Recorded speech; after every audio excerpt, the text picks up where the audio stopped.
Hindi ko maisip na ginugol ko ang buong buhay ko nang hindi alam ito. Itinuro sa akin ang tagalinis lihim na ito. At para magsimula, kakailanganin natin ng malaking lalagyan. Pagkatapos, magdagdag ka ng 2 steel wool pads. Kakailanganin din natin ng 2 kutsara ng baking soda dito. I-sprinkle mo na ito sa ibabaw ng steel wool.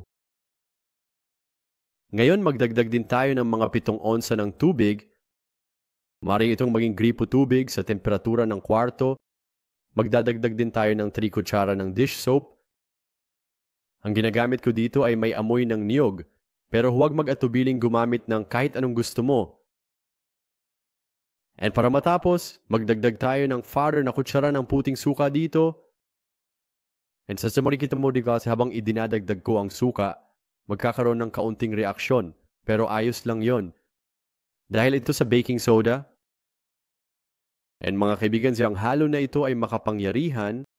Isang profesional tagalinis na nagtrabaho sa restaurant ang nagturo sa akin nito. Ang recipe ay may kakayahang tulungan ang mga may bahay na gawin ng anumang gawain na siguradong magustuhan mo. Kaya ipapakita ko sa iyo kung paano at saan ito eksaktong gamitin. Tingnan ito. Kikita ba mga ballpen ito? Lahat sila ay marumi, may mansa, at sa tingin ko ay may nasunog na gatas pa. At sinuman na sinubukang alisin ito ay alam kung gaano ito kahirap. Maaari kang gumamit ng stool, aluminum cleaner, o kahit anong uri ng sabon at hindi ito madaling matanggal. Kaya humingi ako ng tulong sa retiradong tagalinis. Ibinigay niya sa akin ang lihim na recipe na ito. Ngayon, ipapakita ko kung paano gamitin. Kumuha ng isa sa mga steel wool pads na mabasa, ilagay sa espongha at simulan ang pag-scrub. At tingnan mo ito, napakaganda. Tingnan mo mahika nangyayari. Ang kombinasyon ng suka kasama ang iba pang mga sangkap ay ginagawang makapangyarihang panlinis at pangpulish ng aluminum. Ang halo na ito. Tingnan mo kung gaano ako kaswal na nag-scrub. Hindi ko kailangan maglagay ng maraming pagsisikap.